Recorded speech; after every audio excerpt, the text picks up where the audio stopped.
Hi, everyone. Welcome back to Aisha Speaks Truth. And before we dive into today, I just want to check something really quick because I'm noticing that I think, okay, on my Facebook, I had a little issue. So it looks like it's now starting. Oh, there we go. Okay, we're good. Well, guys, welcome back. I hope you all had a happy 4th of July celebrating this year has been incredible, but celebrating our 250th anniversary of American independence is insanely amazing. I felt a wealth of, I don't know if it's the fact that I did a lot of research on my recent book that's out, but I just felt a wealth of love for this nation and for how far it's come. And July 4th this year for me was very different as I read through the history of America from 1776 all the way to modern day America 2026. So it's been different for me this year. So I hope that that is reciprocated to everyone as the UFC stuff's happening and Trump is putting forth this pride in America and being an American. And I think that is sweeping across the nation actually. But I do want to share with you guys a cool opportunity that I had this past Sunday, July 5th. It was the day after our 250th anniversary celebration. Our church did a service dedicated to America, which was really amazing. My pastor spoke on the history of America, different events that led to our independence and key people. And it was awesome. Okay. I got invited by my pastors or co-pastors, Pastor Patricia and Pastor Mark Estes, to host a table in our foyer. And this service was completely packed. And I'm sure it's probably because it's July 5th, the day after Independence. Now, our services usually have about 800 people, but this was like packed. So, anyways, I had a table in the foyer because my pastor had asked me the Sunday before if I could sell my book in the foyer, being a part of the 250th celebration service. And I was so honored because at this moment in July, we take a 1 month sabbatical from a lot of different things. And we still have our Sunday services, our meetings, and all this stuff. But all the amazing activities and ministries that happen and things like that. Some of them take a sabbatical in July, so we hop back in August. And so to have a table, I was the only person that had a table in the foyer that last Sunday. Usually there's about two tables or there's one table, but it's like a normal Sunday service where someone's promoting something or somebody's talking about something cool, a ministry that's about to launch and they want to tell people about it. So it's always something really cool happening that blesses the body of Christ. And I was asked to host a table, which I was really excited about. And in hosting this table, I had to share with you guys like how God just did some amazing things through this. So that's me with the book. So my pastor announced that in both services, because we have two services, one at 9:30 and then one at 9 a.m. and then one at 11:30 a.m. And both services, she asked me to be there so that way I could be there to present my book and sell it in the foyer. And we literally sold out of all physical copies we had and literally had to do pre-orders. So I do have a stack of books downstairs for pre-orders that I have to bring tomorrow to church. That was a blessing though. So I got to talk about the book, and my husband was supposed to be my content creator and to take the photos of me talking to people, signing books, because I gave them I signed everybody's book, of course, because I was there. And they asked me to do special notes for some of them. And they're like, oh, give me a special note, special note. So it was really fun.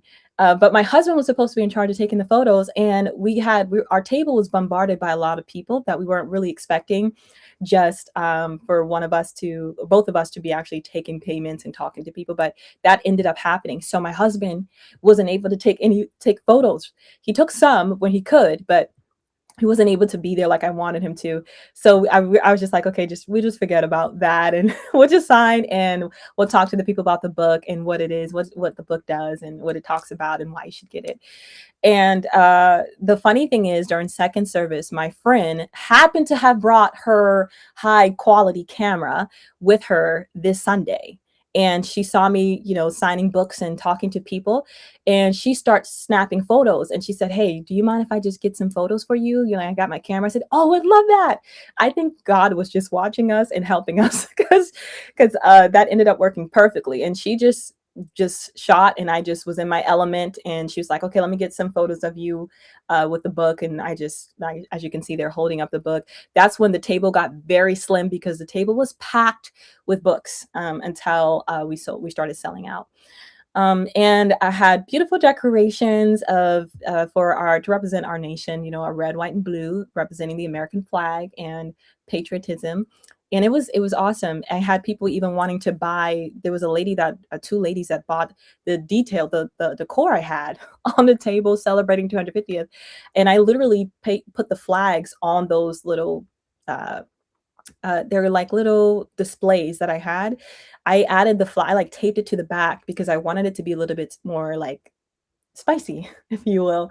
And it was really fun. So they were like, I'll take it. We want to buy this. And I was like, you could really just get it on Amazon. They're like, no, we want to it's just easier if we can get it here. So my husband was like, I'll sell it to you for less than Amazon because, that's how he thinks. So they wanted to buy those, those little accessories on our table from us. And I was like, I added the flag to it. They said, I want the flag too. So they took that as well.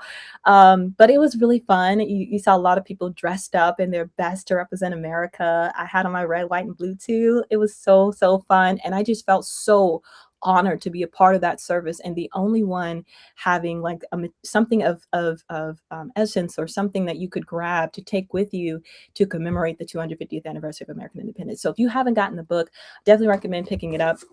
It is still discounted on Amazon. It walks you through 250 years of history. So it gives you a factual historical event for every single year from 1776 to 2026. And then with every single entry, I include a reflection, a scripture, and a prayer. So that way you can see God's providence through that historical event. And and then on the back of the book, I have sources that you can look up because I kept the historical event as concise as possible because the book is it's a massive project, okay, going from that many years of history. So I try to keep the historical event as concise as possible with not missing any of the important details and still being accurate. And then you can basically this book is broken down into 7 parts from the foundation, Revolutionary War, all the way down to, as I mentioned before, modern America. So it's I think it's something great to have on hand if you just want to reference just have something that you could reference for a historical review, something you could read with your family. It's family friendly. I read it with my 4 and my 6-year-old. My 6-year-old loves it. She's like, I love how it makes me feel. I feel closer to God. My 4-year-old said he did not like the book because he hated that we lost some wars. So that's his mindset. 4-year-old. It's beautiful though. And yeah, and you can, just read it as a devotional because that's kind of how it's set up as well. So it's marked down. You can check it out. It's only on Amazon and only available on paperback. Okay. And I think it'll bless your socks off if you pick one up. So I want to get into some headlines today. So I definitely want to break down the war in Iran. And we're also going to talk about the Supreme Court hearings and rulings that we have recently got out before they took their recess. And then we'll also talk about the Save America Act as well. And, of course, where we currently stand with this war in Iran. I'll break that down more too. So joining me to talk about these topics, because we want to talk about the conservative movements, where we stand in this. I'm going to bring on a special guest so we can get just get more opinions on this and more insight into what's taking place and how we feel about this. Feel free to hop in the comment section. I will try to check the comments, and if you want to say something or suggestion or ask a question, you can do that. Feel free. But joining me today is Michael Lauber. He is the CEO of Ex America News, and he's also the podcast host of The Insurrection. And he also has a background in economics as well. He's very well-rounded, is managing a lot of different podcasters on his own network. So I'm super excited to have him here with me today and to divulge into the headlines that we have for today's topic. So Michael, thank you so much for being with me. Well, thank you for having me. As always, happy to be here. Yeah. So I guess let's just go ahead and dive in. First, I want to talk about this war in Iran. And now I originally thought that it might be good if you know me, like, I don't know, I've discovered something about myself that I like to kind of go back in time to history and bring us up to the current things. And then we can dissect this. I feel like that helps you to dissect it properly when you have a Historical total view perspective. of what, yeah, Yeah. yeah. Thank you. So I was going to break it down. I'm going to try to keep it as concise as possible. I think this might be helpful to our discussion today as we talk about what we should do with this war in Iran. What's the next course of action? Now, you and I have already talked about what we believe should take place next. We'll get to that. But let me just break down starting from January, the trigger, right? I call this the trigger. So January 2026, there was this killing of thousands of government protesters. But that wasn't the reason why the war started. It was because Iran, during one of our negotiations, told us that they had uranium developed to about 60%, which is very close to, say, weapons grade, 90%. Um, and then also you had the IEEA saying that they couldn't verify any of these nuclear facilities, like what was happening inside of them, that they were, didn't have full access to that. So there was so much happening there. And Trump has always said since the very beginning, since we started this war, that Iran cannot have a nuclear weapon. And then I think the killing of the protesters, I think that just really added to the Oh, yeah. feeling. February 2026, sorry. We had talks trying to make a deal, failed diplomacy there. We held indirect talks with Oman, and Iran even made what was described as a surprising offer to its nuclear program. It seemed like both sides was going to work together in Vienna, but then that ended up falling apart, and we launched Operation Epic Fury. Hmm. Then you have February 28th, Operation Epic Fury begins, and that's where we take out the supreme leader, Ali Khamenei. Then we also took out the commander of the Revolutionary Guard and Iran's defense minister. And I'm going to just go through this as quickly as I can. March through May, we have that brutal middle period. This is where the next 2 months, prove a little just wild. So we ended up losing 13 American service members. The Strait of Hormuz is blocked by Iran. We have global tensions now. And this is a global thing that's taking place. You have the offer of Iran a 15-point peace plan within that time period as well. May 5th, Operation Epic Fury ends.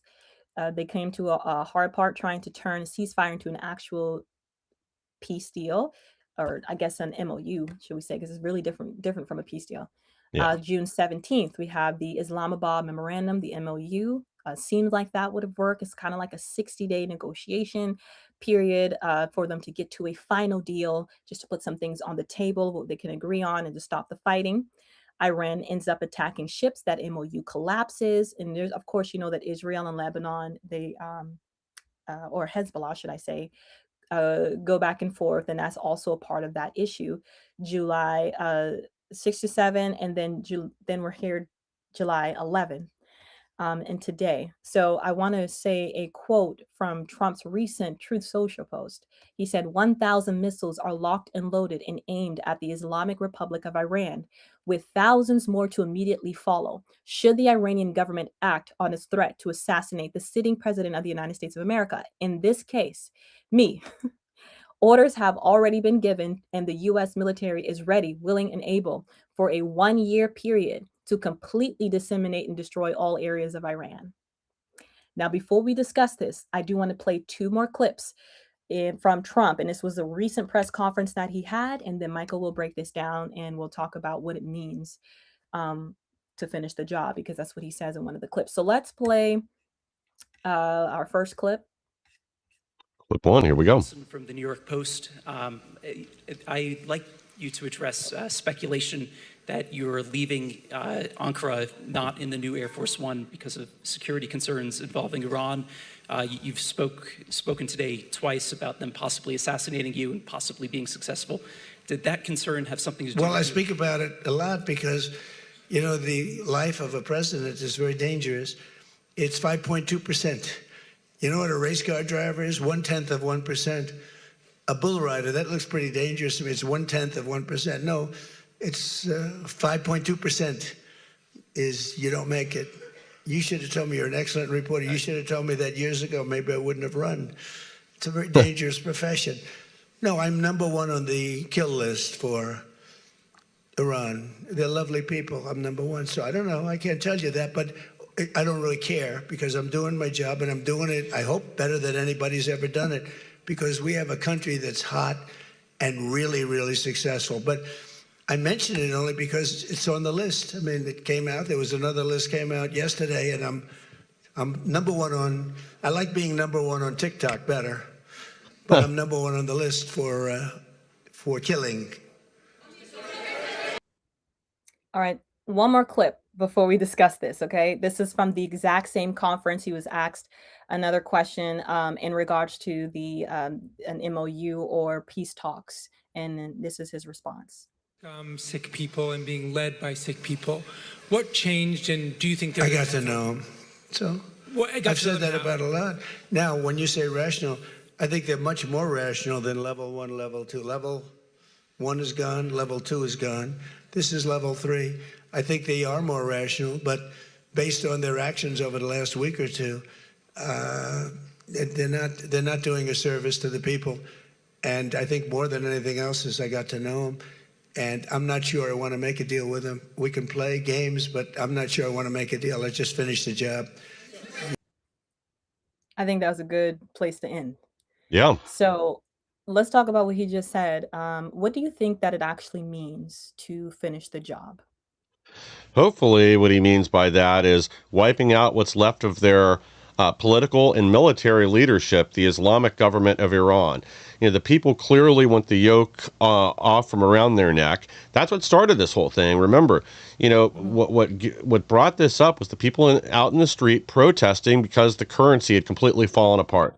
You know, we're talking beyond hyperinflation. We're talking like Zimbabwe type inflation there, where you couldn't buy anything. The Grand Bazaar collapsed and they turned on the government. That's what brought the people out in the street. I'm kind of oversimplifying things there, but then it's the actions of their government that got Trump involved again. And again, we're talking after the 12th Day War, after we'd already tried destroying their nuclear program, and they wholesale slaughtered at least 40,000 of their own citizens in the streets.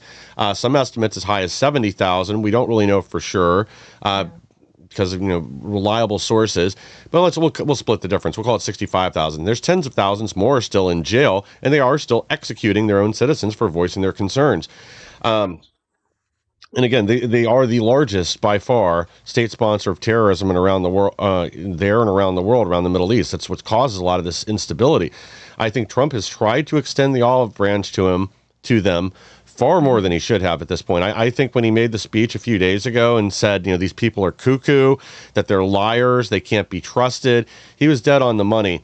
And at this point, I really do think we have to either finish the job or go home, because there's not really an alternative in the middle. And when you get to the point, the citizens want to be free there. All we have to do is clear a pathway for that to happen, and then probably send in some level of armament for the citizens to overthrow whatever's left of their government, of the military police, the religious police and everything else. But they're hungry for freedom. But yeah, at this point, I think we just have to finish the job, especially with the threats on President Trump's lives and others here in the U.S. Yeah. These have to be taken seriously. And if they are dumb enough to actually go through and successfully assassinate or even attempt to assassinate President Trump, it's going to rain hell on Iran.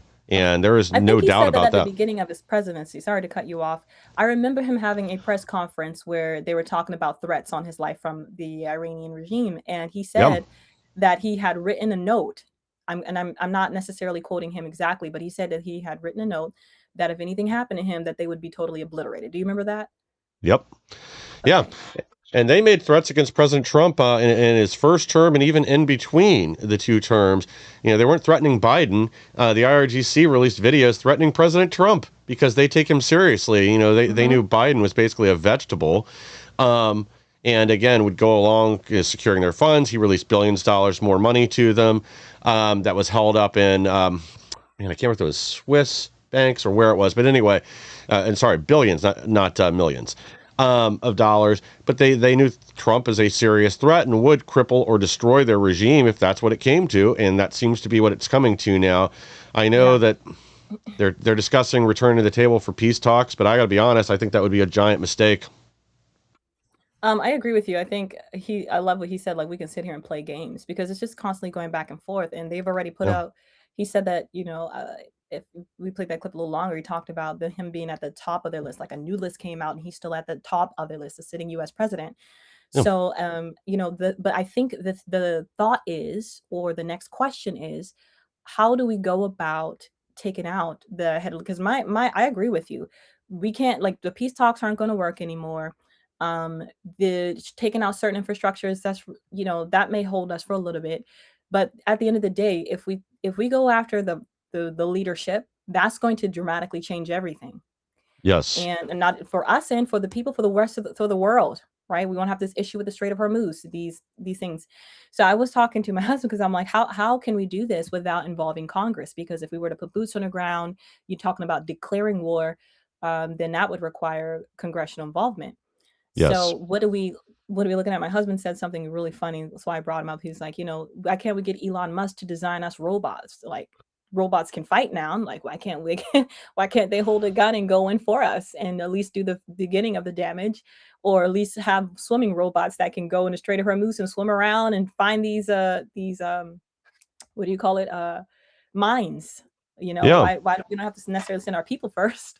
I thought that was a great idea, but my thought is too, like, at this point, I think taking out their leadership is the next best thing. I hate to say it like that because it sounds very cruel, but it's like you threaten our president, you threaten every American life for Yes. years. You've taken out our soldiers, and again, I don't think they're going to relent on this idea. I think they've even more ignited because look how many of their leaders we've taken out, right? Yes. So, I think the best thing for him to do is to not leave this open even past his presidency, is to finish the job.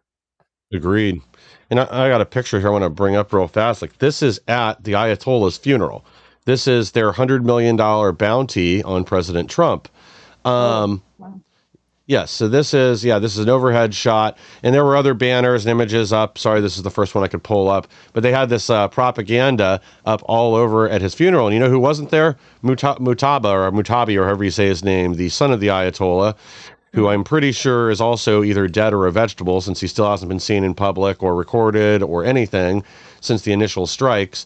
But that's, again, with their internal structure and how things work, that they're holding on to that for legitimacy, even though I think by now everybody knows he's toast. But we have to, like you said, like, we can't leave this on for the next president to deal with. This has No, to be finished.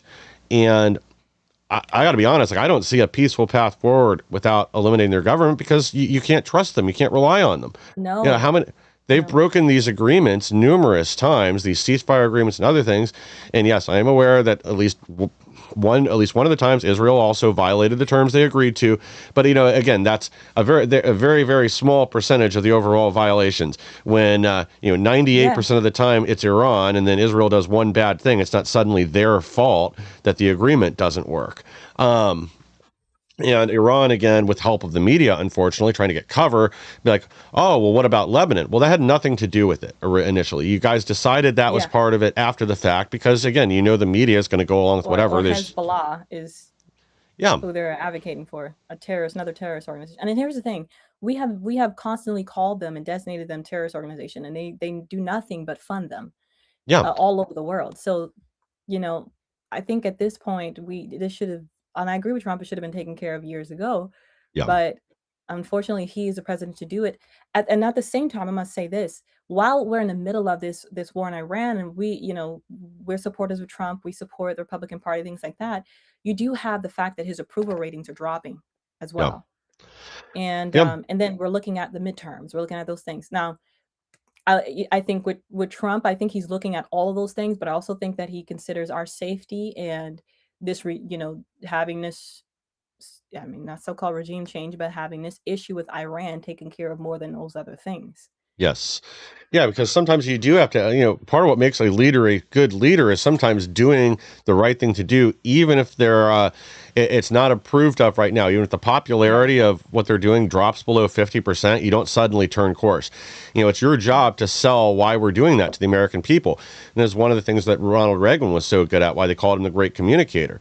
Even when he did some things that initially maybe the American people weren't behind, he would go directly to the people, bypass the media, and make a speech stating, okay, this is why we have to do this now. This is why this is in our interest. And more often than not, that then shifted public opinion, explained why, it's our duty to do this. We have to strike back at Libya for blowing up Pan Am 103. We have to do this. We have to do that. It's our duty as Americans, or again, just bringing the fight to the enemy. I think that's something we've talked before about unforced errors, where the administration could just do a better job on messaging on this. I think this is a perfect example of it right now.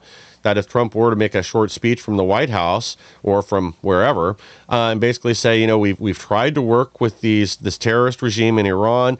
It obviously isn't working. You've seen them lie to us over and over again, agree to terms, then back down 24 hours later, continue mining the Straits of Hormuz, attacking 3 tankers trying to get through just less than a week ago. They can't be trusted. We're going to have to finish the job. We gave them an opportunity for a political way out, a peaceful solution, and instead they slapped us in the face, and they also attacked the other Gulf states and our allies in the region. It can't be tolerated any longer. Yeah, but my thought is, or my next question, I guess, for you is, if we have to go the route of congressional approval, do you think we'd get it? Nope. Unfortunately, and I do understand, you know, some people's concerns with this. I can understand. I don't necessarily agree with them, but I understand, high gas prices and other fallout from this is harming, our people and some of our allies and our allies around the world. And we Yeah. do have to take some of that into consideration, because though I think Europe should have gotten involved and helped us to secure the straits, other countries did try and step up and try to do things, and other countries are unfortunately dependent on this that do not have the ability to really intervene and do much of anything about it, like the Philippines or Japan, for that matter. They are relying on us in a lot of cases. But yeah, at the end of the day, this is going to have to be resolved one way or another. But if we allow this terrorist regime control the straits, now they know the pressure point for the whole world. They know how to hold everybody hostage. And you can bet your bottom dollar, even if we agree to whatever terms, everybody backs off and they stay to it for a couple months. The minute something happens they don't like, they are going to close the straits again, which will, again, hold all of That's their Europe. leverage. Yeah. Exactly. And now they know it. I agree. I think I'm going to be praying. All I can say is I'm going to be praying for President Trump to have wisdom, but the Yeah. only path forward is to take out the rest of the leadership. Like, that's really Yeah. it. Like, if you do that, we were talking about our prices coming down, all these things most Americans are worried about. You're talking about, the bully, that you call them, out the Middle East being taken care of, Israel having more of a safer ground there in that Yeah. region. You're talking about these proxies. Who's going to lead them now, and who's going to fund them now, if we topple that regime? So there's so much that could take place if this happens, if we just take out the rest of the leadership. Yeah. All right. Well, even the proxies, if all of a sudden Iran's Islamic government is gone and they're no longer the bank and the clearinghouse to fund Hezbollah, Hamas, Boko Haram, all these other groups all over the planet. I mean, almost every Islamic terrorist organization, literally almost all of them, are funded by Iran's government, even Al-Qaeda, or they use them for intelligence and other things. Like I keep saying, like they're the clearinghouse for everything. So you eliminate them, then a lot of these other groups and other places are going to disappear too. When you cut off the paycheck, people aren't going to be able to go out and I don't know, sing the song of their people, and whether that means, Christians in Nigeria getting attacked, or Israel getting attacked through Lebanon or wherever else, or what's going on with the Houthis up in Yemen and the surrounding area. All that goes away if all of a sudden they're not being funded anymore, or at the very least it dramatically decreases because it's no longer being bankrolled. Yeah. I think that's the final solution, but we'll keep just monitoring how things go. I love that he already says we got it locked and loaded with the military over there. We were aimed. We got Yeah. 1,000 missiles ready. So if anything took place, hopefully nothing happens to our sitting president. Yeah. But I'm glad he has a plan.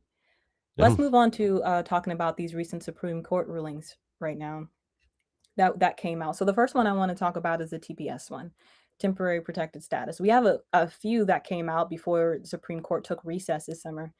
They handed down several major decisions that have real consequences, I think, for every American. So I want to walk us through 3 of the biggest one. And I think, Mike, when we were off air, you gave me another one that I covered on video, but I forgot to put in my outline here. So if you can remind me after we go through this to add that one as a number 4 that we're going to Sure. review. So the temporary protective status, Millen versus Doe, Trump versus Myatt. So the TPUS status, this has been created in Congress in 1990. I think the key word on this is temporary. And this what I want to break down here is that we have the ruling that came out was 6-3 in favor of the Trump administration. You have Justice Alito, who wrote the majority opinion, that the court held that the Congress gave the authority to designate and terminate TPS to the Department of Homeland Security, not to the federal courts. So in plain English, the courts generally cannot second guess the DHS secretary's determination about whether a country's TPS designation should end. So we had that 63 ruling. DHS response was following that ruling. They put it on X that the T in TPS stands for temporary. Not yet many of these designations became de facto amnesty. This is a win for the rule of law and common sense. So what this means going forward, um, it's certain countries. So we have the Trump administration has already terminated TPS designation for 10 countries, affecting more than a million people. The Supreme Court's ruling gave DHS broad discretion to terminate TPS designations while leaving constitutional challenges available only in limited circumstances. So that means countries such as El Salvador, Honduras, Nepal, Nicaragua, and others could face future reviews under the same legal framework. So um, I think this is a ruling that's, again, like the DHS said, is common sense. I think that this is something that we have to make sure that these rules are abide by. So people, like, you have people unfortunately staying here for longer than under the Biden administration. They're living, they got houses even under TPS statuses, and Yeah. I am for legal immigration. I welcome people to come legally do that, make sure you're vetted and to come, especially if you're seeking a better place, you're coming from a hostile a country. Those things are amazing, but we do have to make sure that these laws are in place to safeguard what we currently have here that allows these people to come safely, Yeah. and also protects our economy. It protects so many things. So I think us honoring that, what we say is that TPS, that status, if it moves to them later becoming a legal resident, or what you say, a naturalized citizen, if it Yeah. leads to those pathways, great. That means hopefully that person's been vetted, and they've done everything that they need to do, and they're now here permanently. But I think other than that, this should not be abused. Yes. Well, and Um, that's the bottom line right there is the T in TPS stands for temporary. And a lot of these groups that brought this case forward have been here 20 to 30 years, and they're still mhm. under TPS, which is supposed to be 18-month temporary protected status because you're in a war zone, there's a natural disaster, something like that.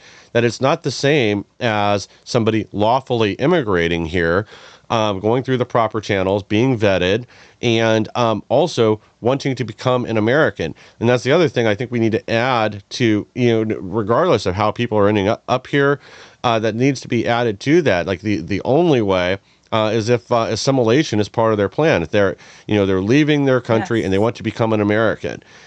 Because we can't have all these little enclaves that are popping up. That's part of why we see this disharmony right now within the country, and is a lot of these criminal organizations that have flown out or not flown out have come out of certain communities here. And Americans are sick and tired of that. We're sick and tired of all our tax dollars. When you look at the percentages with some of the groups who've just lost their TPS status, and how 76% of them are still on public benefits after being here 18 to 20 years, and it's unacceptable. We're not the world's welfare check. And again, temporary means temporary. The war in Syria is over at this point. The Haitian population that was brought here originally 20 some odd years ago was brought here after a natural disaster. I think it was a hurricane. Now I know, like right now, Stephen Miller did a great job explaining this to a reporter about a week ago, saying, yes, of course, Haiti is safe for Haitians, but it's just like the United States. There are pockets that are violent. There's pockets of Chicago, pockets of LA, and other major cities that are violent here, but it's still, by and large, the country is safe and for Americans in the same way Haiti is.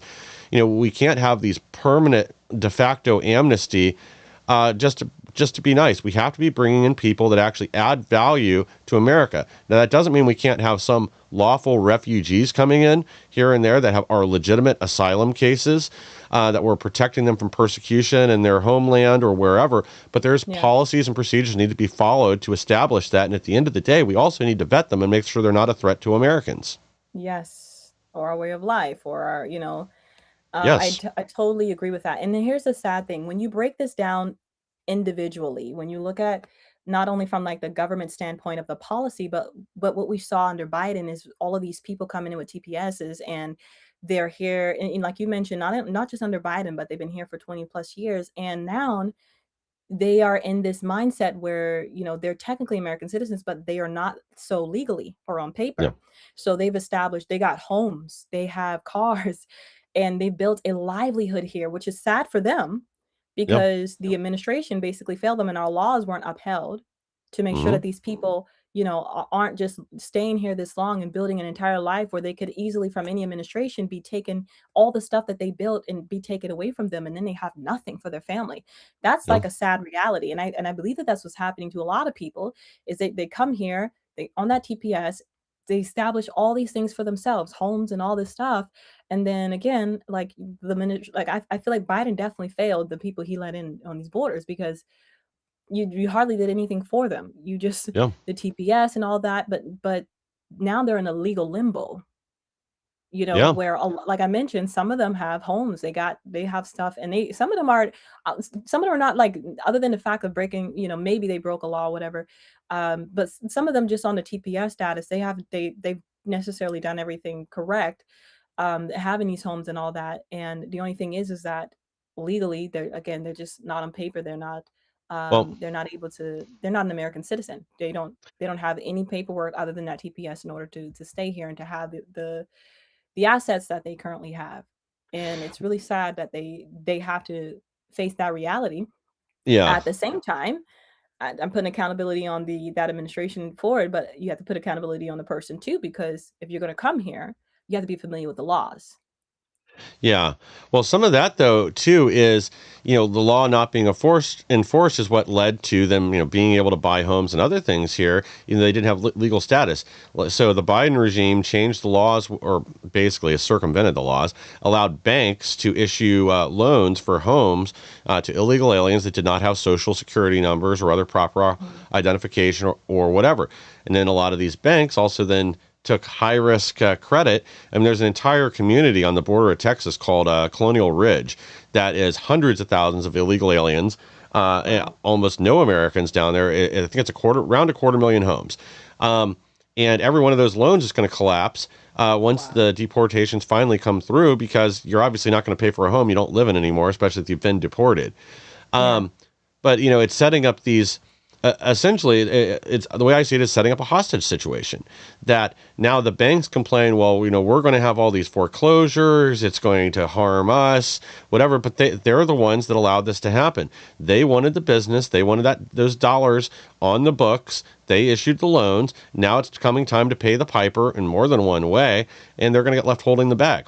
Well, again, I don't think you should have ever done this to begin with, even if it was authorized. If you knew what was happening was that, like it or not, at the very least, they broke the law coming here, and they're probably going to get sent back out of the country.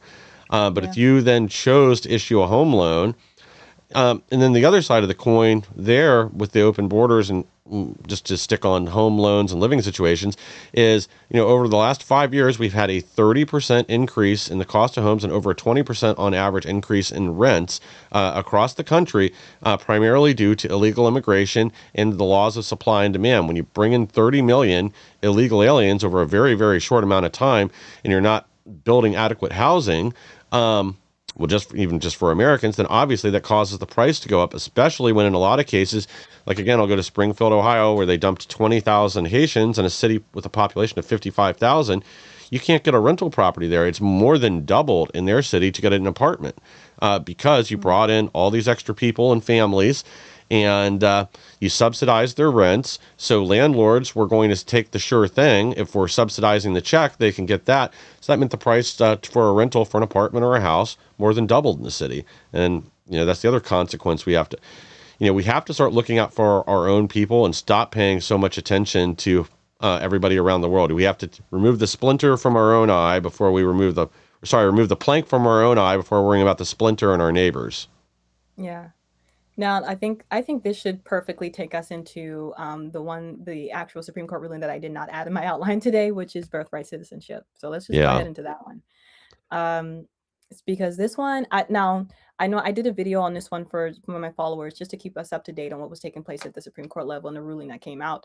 I don't agree with this ruling, but again, like I state, I respect the Supreme Court. I don't agree with the ruling because Yeah. I think that this again, when we look at the loophole in that, the fact that people were able to take advantage of this system, it kind of reminds me, not to take us off course here, but it kind of reminds me of the WTO. We talked about in one of my podcasts about China coming into the trade organization and how the loopholes they were able to take advantage of, remember? Yep. And then that ended up crushing our businesses. And then, of course, the WTO took forever to hear cases. And so, it was a disaster bringing them in, even though it was sold as a good thing. Of It kind of course. reminds me of that. Yeah, So you you're have, right on point with unfortunately, that. yeah, you have these people who, and I remember before studying as I have our policies and what they're meant to do and why they were first established. So I said at the beginning of my podcast, I like to look at have that more broader perspective to be able to answer the questions of today. You need to look at it historically. Why did we even make that law? What was happening during that time? And I think Trump did that perfectly. He talked about this was during the time of slavery, right? Was this Hmm. time where we were trying to make slaves American citizens. And so, um, if you didn't know that, this sounds like a great idea to say, oh, their kids are born here. Like everybody wants to come here to have their kid here. But then you see things like China and Russia where they pay their people to come here to have kids and then so they have that citizenship, and then they're indoctrinated in that government of their parent country, China or Russia, and Hmm. they're there to unfortunately become spies or become people that can basically access important and confidential things within the U.S. And you have that's like a more of a governmental level. Then you have just people coming, what we call tourist, uh what do we call Birth that, they're tourism. Birth birth tourism. tourism. They come here, what a term, birth tourism. So they come here with the idea that if I have my child's going to be an American citizen, and they can stay here based off of that. And we've seen that take place a lot. Now, I love that people see this as an amazing country. I love that that we can still hold that pride, and people want to come here, and they want their kids to be American citizen. But at the same time, with us discovering these loopholes and the people unfortunately that want to take advantage of it, I think we need to have a revamp of this system. And Yeah. uh, again, I don't agree with the Supreme Court ruling only because we've seen these loopholes and we understand what that means to America and the dangers that it could pose. I feel like it's also a national security issue, but um, Yeah. that's that's where I divulge. I just think that that this was not a good ruling. I think that Yeah. we need to have other safeguards. I don't know if we could do something else in Congress since this is what happened at the Supreme Court. Yeah. Let me know your thoughts on this. Yeah, I think the dissent that what Thomas and Alito wrote really nailed it. The Constitution is not a suicide pact. That's one thing we have to remember. A poorly, well, it's not even poorly written; it's poorly interpreted in modern day Yeah. of the 14th Amendment. That's the entire problem here. This was never intended to mean that, if somebody was here and they were born on U.S. soil, they were automatically a citizen, even if their parents were both foreign nationals. And previously, this is how courts have ruled, even in the late 1800s and early 1900s. That like the son of a diplomat was one case that they determined he was not a U.S. citizen. His parents were here for political reasons. It was just accidental timing of his birth, why he was born on U.S. soil, and he was still a citizen of, I believe, France. And sorry if I've got the wrong country. Same with other instances where this had happened. We determined no. Not to mention, early on, in cases where I do think it was being abused with a lot of Native Americans, the courts determined, well, you're in your own reservations, technically your own country, so no, you're not a citizen of the United States. The whole reason for this law was to protect slaves and the descendants of former slaves. Because, again, we had southern states, again, with Democrat governors, but nobody wants to talk about that, that were wanting to send a lot of people back to Africa. They'd been here for generations. They'd never been to Africa. America was their homeland, and we had to alter the Constitution to prevent what was going on in the South, basically retaliation for the South losing the Civil War. It was never intended to create a path for birth tourism or anchor babies or anything else that it's led to today, this Yeah. modern bastardization of what the law is supposed to be. And all we have to do is look at what was being written at the time, the discussion around the 14th Amendment. Again, this was to prevent the abuse of former slaves following the Civil War, either saying they were non-citizens and just had no rights, or actually sending them back to a country they'd never been to before. Hmm. Yeah, I totally agree with that. I think I was gonna go into the next ruling that we have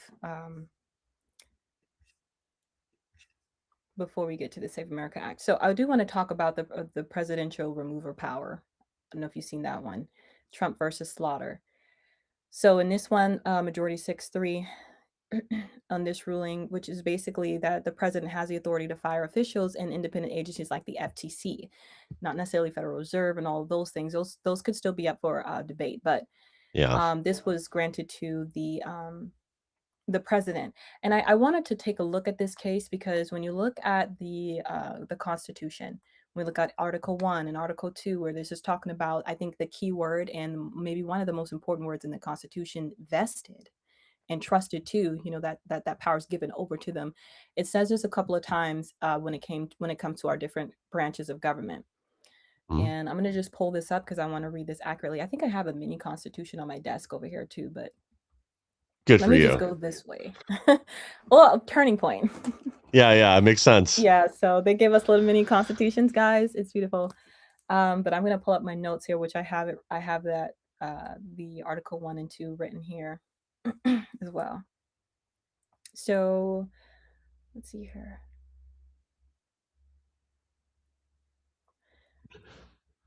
All right. Sorry about the delay. Okay, Oh, you're so we fine. have uh there we go. Finally found it. Okay. So when we look at Article 1, for example, this one says the judicial power of the United States shall be vested, there goes that word, in one Supreme Court and in such inferior courts as the Congress may from time to time ordain and establish. We have Article 1, Section 1, all legislative powers herein granted shall be vested in the Congress of the United States. Article 2, Section 1, the executive power, this is where we get to the Supreme Court case, shall be vested in a president of the United States. And so this is the executive powers vested in the president. This can Congress, I think the main question from this is, can Congress create executive officers whom the president cannot remove? And if you're serving in the, with the authority of the executive, then the executive office, I think that the president should have that authority and the power to remove you if you're not fulfilling the agenda. Or, Yes. so my personal thoughts on that. Chief Justice Roberts explained that officers who exercise executive authority must ultimately remain accountable to the president through his power of removal. Justice Gorsuch wrote separately and went even a little further. He argued that so called independent executive agencies have always been difficult to reconcile with the Constitution because executive power belongs to the president.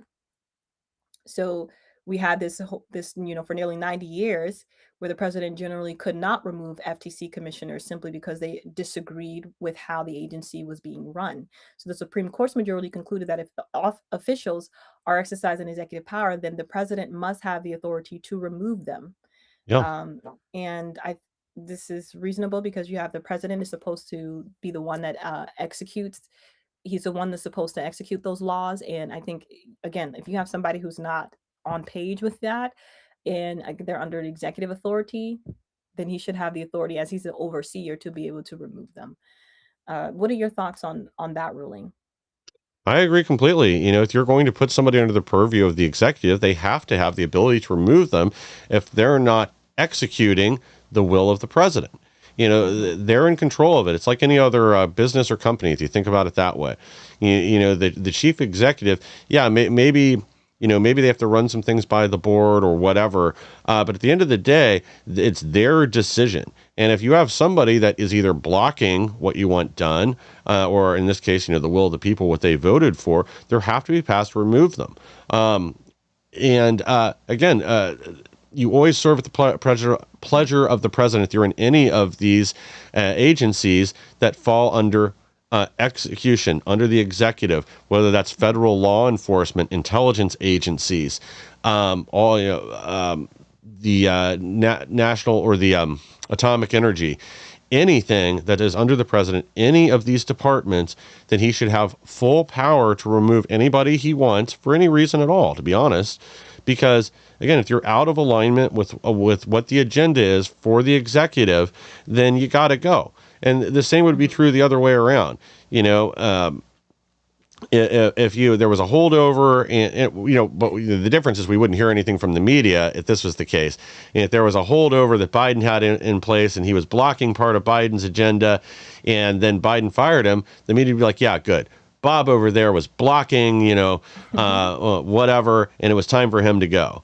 But when it's Trump, suddenly, they want to leave all their little bureaucrats in place. They want to act like they're protected, that this is a permanent bureaucracy, which unfortunately it kind of is. But yeah, this is why it's good that we now have this affirmed by the Supreme Court that President Trump and future presidents can fire whoever they want. And to go back to what you said too earlier, real quickly, regarding the Federal Reserve. Well, the Federal Reserve is, they're as federal as Federal Express. They're not a part of the government. They're a banking cartel. So it doesn't work the same way. In reality, them extending the power for the president to pick the chief executive at the Federal Reserve off a list that they provide, they in reality don't even have to do that. They've just agreed to it. I think this is good. I'm glad that you brought up that even the other side, because I remember seeing a lot of comments about, remember when if the Democrats come back in power. The thing is that we want to follow the Constitution. It doesn't really, and when we're talking about decisions like this, we're not looking at necessarily, it's important who's in power because that's the direction of the country. But we're talking about remaining true to our foundations, remaining true to what the framers wrote in the Constitution. And what did that look like when it came to these separations of power? And is there something being overlooked and not being done correctly? And that's what we're looking at. So whether a Democrat leader comes into power maybe in 60 years from now, we should be following the Constitution, and that's the thing. So, and I love that you mentioned, like, if it were Biden or whatever, it doesn't matter who the president is. We need to, as a country, hold to these foundational truths. Okay, that's how the framers, said it. Intelligent men. I was about to say men of God, but intelligent men. And for their day and their time, I want to say Thomas Jefferson was like 35. So insane. I'm 35. Can you imagine being a framer of the Constitution? That's insane. Yes. Or being signing the Declaration of Independence. That's some of them were in their 20s that signed the Declaration of Independence. I think the youngest was like 22 or 23. That's so crazy. I know we're going off a little tangent, but it's insane when you look at that, right? Like, it's like, what are we doing with our lives? so they were doing big things. They were risking it all. But I totally agree with that ruling, and I'm really glad that was established, because you have these, we already have these lower courts trying to block Trump, and I'm glad that we have certain rulings on that too. But those are great. So let me get into, for the sake of time, I'm going to skip to the Save America Act, because we still have that. If I haven't missed any updates, that's still sitting in the Senate. Yep, pretty much. And I think Trump posted a recent Truth Social post where he was basically saying he's refusing to sign the Housing Act as a part of a protest. He didn't veto it, but refused to sign it as a protest to them getting the Save America Act passed. And I remember seeing in that same Truth Social post that he was telling Republicans to kill the filibuster too. What are your thoughts on it? I agree. We need to pass the Save America Act. When you look at the statistics for this happening, for voter fraud happening nationwide, it's small. It's not as huge as we think it is. However, it could be the fact that we have not discovered it yet. It could be the fact that we haven't uncovered the fraud that's actually taking place. And we've seen some of that. We've seen it at I believe this was in Michigan, where you had a Muslim man who was running for, I think it was a city councilman. Yes. And he was on camera, with the mail-in ballots. Insane. And that's been happening a few different times. Like, it exists. But to say that it's like huge and like, that's Well, another thing where I think that might be what the Democrats maybe are considering, or the fact that they're just, well, I don't know, I don't really understand the reasoning behind this. that's But their if argument. So, sorry to jump in, but I think I can yeah, sum this up pretty quickly. The left in the media's argument is, well, it never happens in mass in order, enough to change the outcome of elections. But that's already not true. I mean, you just had a case in New Jersey where they determined it. They have that the number of votes that were altered illegally there changed the outcome of a local election. You just had the Hamtramck, Michigan case that you discussed. And this is a story that just broke yesterday. We finally have the evidence. After examining over 155,000 absentee envelopes, we discovered over 26,000 absentee ballots were unlawfully counted in Detroit's 2020 election. what? And yeah, and this just happened. But we also have confirmation in Georgia that in Fulton County, Georgia, they don't have enough physical ballots to justify the numbers. They were short. They were short. I'm sorry, I'm blanking on the number. Around 30,000 ballots there, which was more than enough to flip this whole state of Georgia from Biden to or from Trump to Biden. So we know this is going on. Maybe it Mm, isn't. It depends on your definition of widespread. It's the old 51-49 philosophy. You only have to get enough votes to win. And everybody can look at what just happened in California.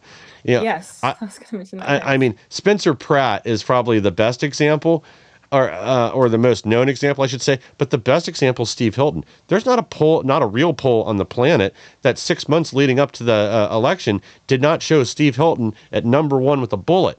And somehow, a week before, when the ballots all come in for the election, somehow this guy that wasn't even charting in the top two positions until a week before the election, Basura, suddenly he wins the most votes in California. Like that doesn't pass the smell test.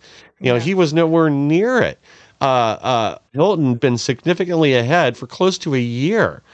Um, and then you get into Spencer Pratt and the shenanigans there, where somehow all the late voters knew they didn't need to vote for Karen Bass anymore, that they should all vote for Nikki Rahman. Oh, by the way, that property or that sales tax that failed, everybody that voted late seemed to know they had to vote for that too. And like that's not how things happen in the real world. You have what you yeah, call standard deviation when you're looking at large numbers and votes and stuff like this.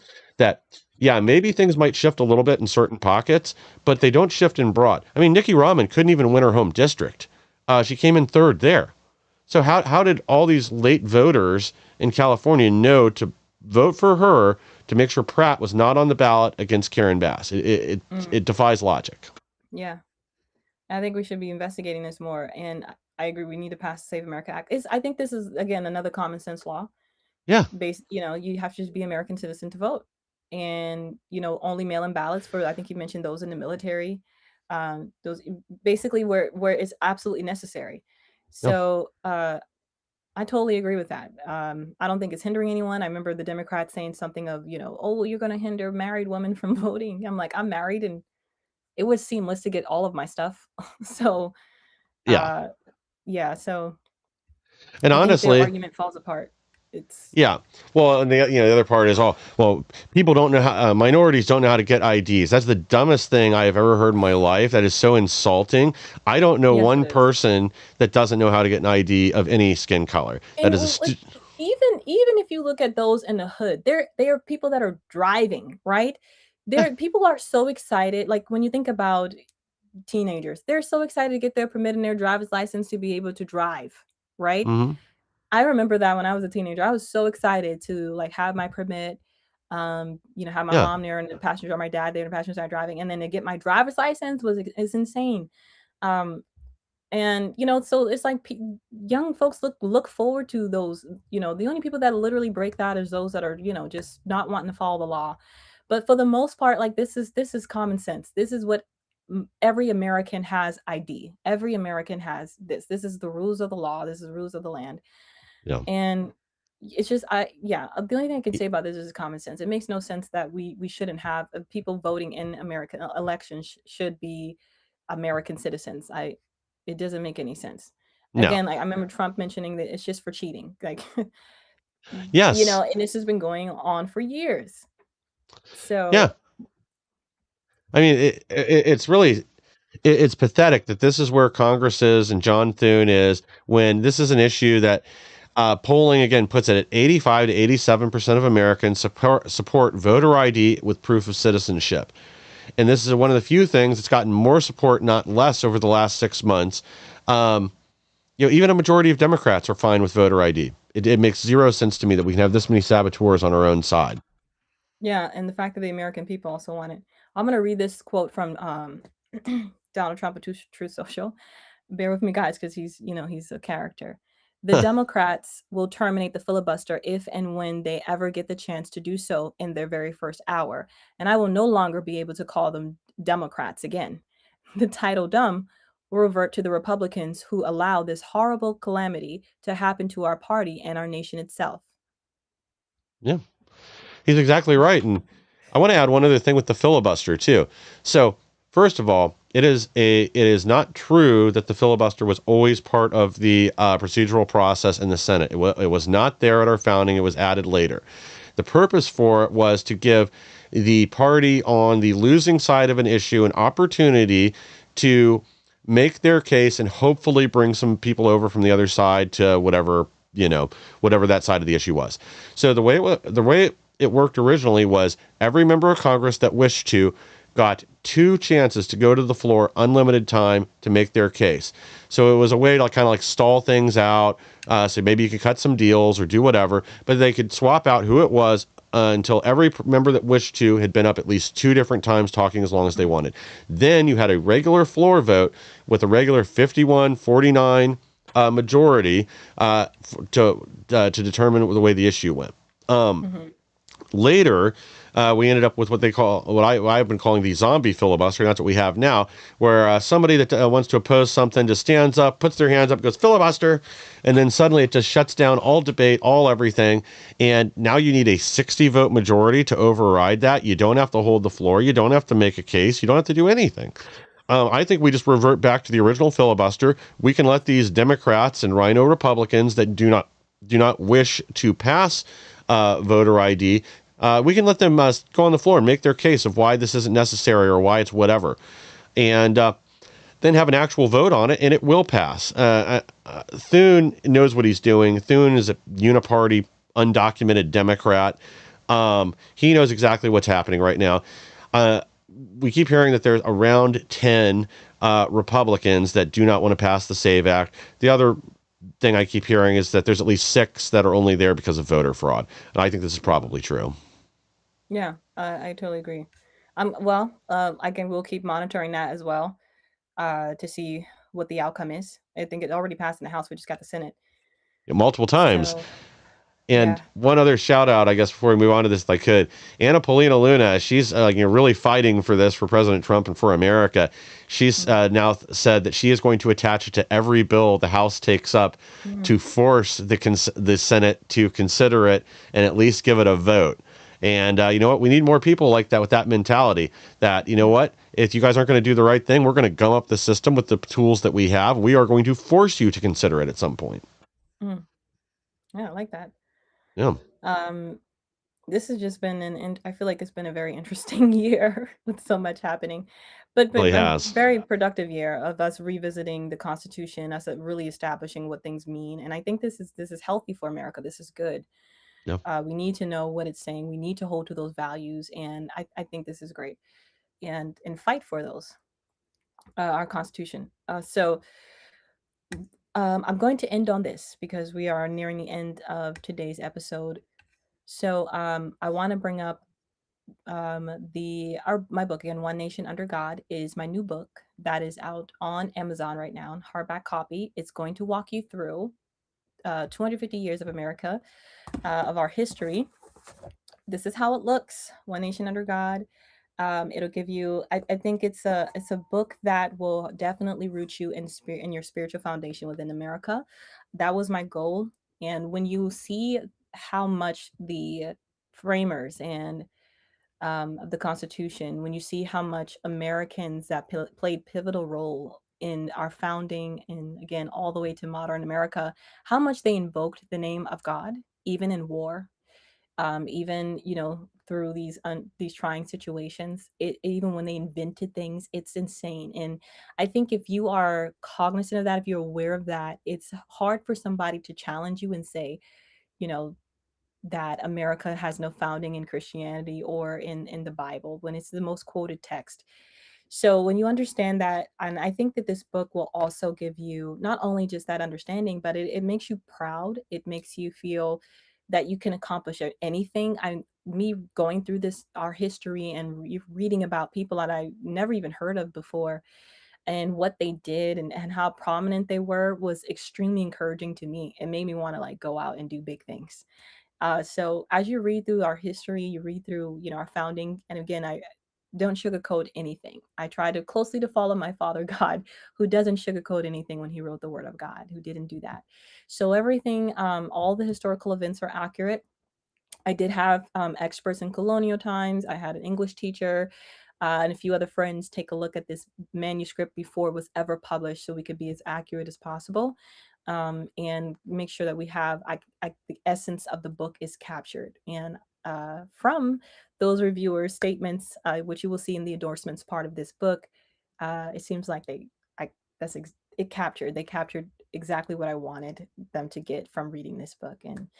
And so, yeah, make sure you pick up the book. It is still marked down on Amazon. You can pick it up. It's only available in hard copy because I want you to have something documented in your hand that you could reference as a historical text, something accurate that you could refer to. You don't have to buy any like necessarily books that I had to buy in order to do this work. I have been studying this since last year. I just didn't know that I would put it all into a book. So I've been reading some very dense books to get to this place, but it's been awesome. So I try to make sure that every resource or every source that I use to give you the historical resource or the historical event for every year is something you could find for free online. So and it's not Wikipedia or anything that's not legit. So that is in the back of the book if you want to dive more into a historical event that you think is awesome. But yeah, so that's that. So check it out, pick it up, buy an extra copy. And Mike, I do want to thank you so much for being with me today and looking through everything that's taking place, the Supreme Court breaking this thing down. I appreciate you very much. Well, thank you And for having me as always. I will be live next week, Saturday, 2 p.m. ET. You can hop on then as well. Make sure you can bring your questions if you like. Depends on what's taking place. We will try to dive as deep as we can into that news and bring you facts. We'll give you our commentary from the conservative side. And Mike, I'm throwing you on the spot here, Oh, but yeah? eventually, not now because we're still in like this preliminary period, I would like to dive into the Charlie Kirk case. I don't want to do that Yeah. now because I feel like it's too early and I don't want to be a resounding gong.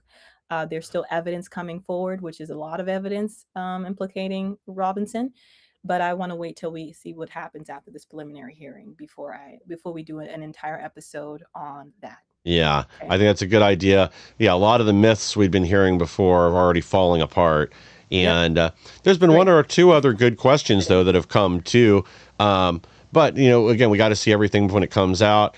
But yeah, it'll be a good discussion. But yeah, mostly the myths have fallen apart. But yeah, I also have seen one or two good questions that are being asked now too. But it'll make for a great conversation.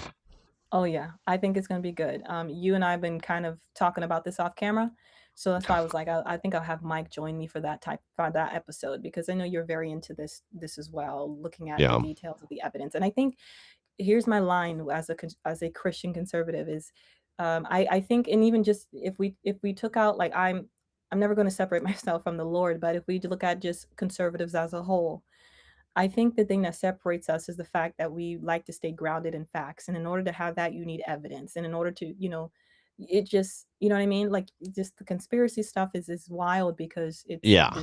in this moment in time is destructive. So, Agreed. yeah, like I said, I don't want to be, we could definitely have gone into it in this episode, but I just don't want to sound like everybody else. Um, as the facts and evidence come out, I'm going to collect them, and then Oh, you and I we'll talk about everything. We'll talk about what people have said versus what we see as an evidence, a piece of evidence. We can, you and I can do it. I think it'd be fun. and fun and sad at the same time. Yeah. Fun in the fact that we have substantial evidence to make a case for something else, but sad in the fact that we did lose someone who was vital to the Yeah. movement of Christian conservative, a man who was a father, who was loved by many, who shouldn't have lost his life that way. Yeah. Yeah, so And I you want know, to take it's something like that seriously. I don't want to just get on and talk. You know what I mean? agreed. So yeah, Yeah, Charlie Kirk's death really has just had a ripple effect, not just through our nation, but through the conservative movement. It's unveiled a lot of yes, things. And, even some of the questions that were asked early on, it's not that they were illegitimate, it's that then the reaction to it was to develop these wild conspiracy theories. yes, Asking a question about the jets from Egypt or the jets from Israel or whatever. Okay, fine. I want to explore all avenues. But when you develop these insane theories around them, especially when your information then gets slapped down, that's where there's a problem. and you still defend it. you Yeah, still exactly. you don't repent. You don't say, "Hey, I got it wrong." Yeah.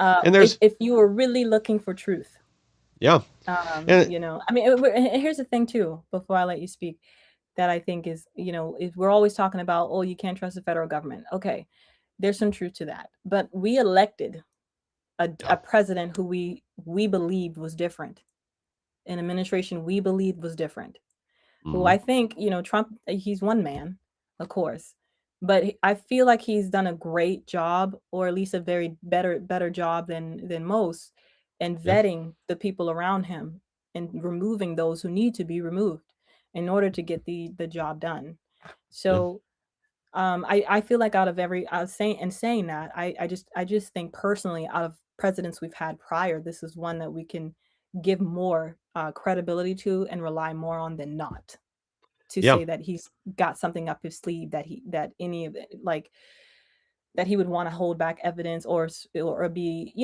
complicit in something crazy. No. Uh, I mean, I don't think there's any chance anything like that's true. And I think Trump also learned his lesson with who he keeps around him to a certain extent. Again, it's not perfect, Not but perfect. with people that he had around him in his first term, people that he found out later, like Bill Barr and others that he found out he just couldn't trust or were directly Yeah. sabotaging him. And then there's been a lot more care and concern around that. I think by and large, the team he has appointed is doing a great job. Again, it's not to say I'm not going to complain about certain things like the DOJ, but other than that, I think they're by and large, Marco Rubio is doing a fantastic job. Oh yes. Oh yes. And there's numerous others. And some of these people, like Bill Pulte's currently being sabotaged, unfortunately, again, by the Senate. But even there, as temporary director at the DIA, he's doing a fantastic job. Hmm. But it's Yeah. never going to be perfect. It's not going to be perfect, and but I think we're better off.